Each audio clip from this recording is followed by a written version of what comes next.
Qual é a historinha que você está contando para você? Na verdade, são pequenas historinhas que a gente conta durante toda a nossa vida, né? E a gente nem percebe. Fica comigo aqui que eu vou falar um pouquinho hoje sobre uma historinha minha. A nossa vida ela é regida 95% pelo nosso inconsciente. E isso já tem estudos comprovados. Então, é lá neste inconsciente que estão as nossas informações. É lá neste inconsciente que estão esses padrões repetitivos, estas historinhas que a gente continua a contar para nós mesmos o tempo todo. E aí a gente quer resolver a vida com só 5% que é consciente. Tenho percebido aí esses últimos tempos que a minha vida financeira, eu percebi que eu estava em um padrão e que eu não passava deste padrão, certo?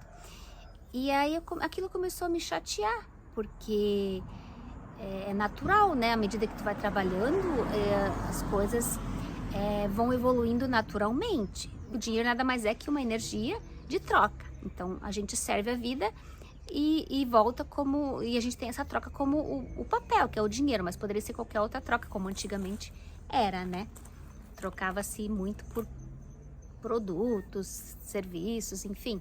Hoje em dia a gente tem o papel, que nem é mais papel, já é o Pix, já é o cartão, né? E enfim, à medida que a gente vai avançando, tudo vai naturalmente expandindo.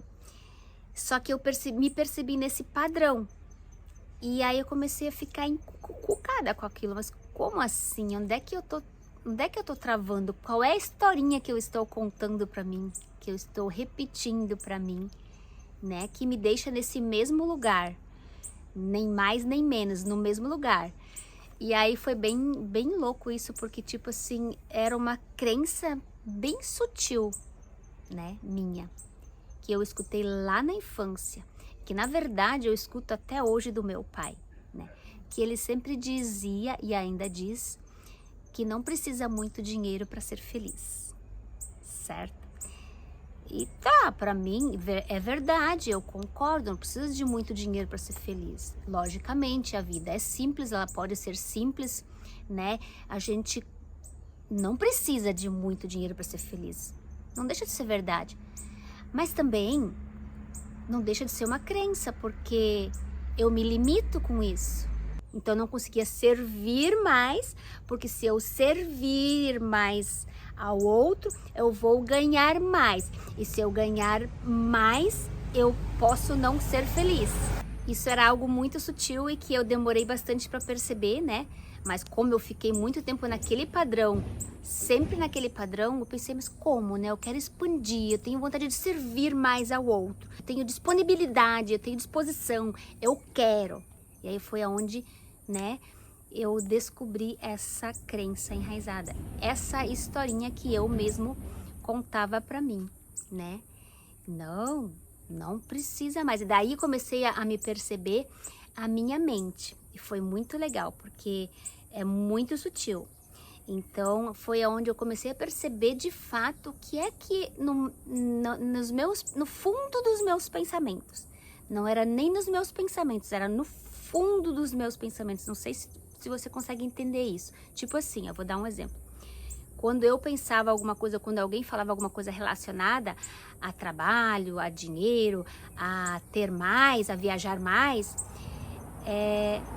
principalmente relacionada a trabalho, isso vinha muito para mim quando eu queria fazer algo no trabalho. Não precisa, sabe? Era eu me boicotando. Porque se eu tiver muito dinheiro, eu posso não ser feliz. Porque para ser feliz, não precisa de muito dinheiro. O pai, ele não dizia isso por mal, ele dizia porque é uma verdade para ele. E daí, olha como é legal também, falando nisso, nessa questão sistêmica familiar, né? Então, eu fui aprofundando todo esse histórico, né? Do meu pai, do meu avô. Então, eu me deparei, por que o meu pai falava isso e fala isso? Certo? Porque o meu avô, ele jogava todo o dinheiro que ele tinha, ele jogava em jogo de carta. E aí, o que meu pai associou? gravou lá na infância. Ter dinheiro é ruim. O vô gastava no jogo, então ter dinheiro não traz felicidade. Esse foi o registro que ele teve e que ao passar para nós não foi por maldade, foi realmente porque para ele foi assim, ele pensou que só, né, na cabeça dele é isso. Então ele passou pra gente que dinheiro não traz felicidade para ninguém, não precisa de muito dinheiro para ser feliz, né? Que não é isso que vai fazer com que a gente esteja bem. Então, e com isso também ele se limitou muito a ter mais dinheiro, porque ele tinha também isso. E eu estava reprogramada, eu na verdade fui trazendo essa dor, essa crença, né, ancestral para mim, né? Então ele passou para mim e eu tava até bem pouco tempo com isso também. Eu até vou deixar aqui uma reflexão abaixo sobre essa quebra de padrão, né? Sobre a importância da gente continuar percebendo o que tem dentro da gente de melhor, né? E encerrando mesmo ciclos, quebrando esses padrões que já não servem mais. E assim continuar a vida com mais leveza, né? E é isso. Eu espero ter contribuído um pouquinho aqui e até mais.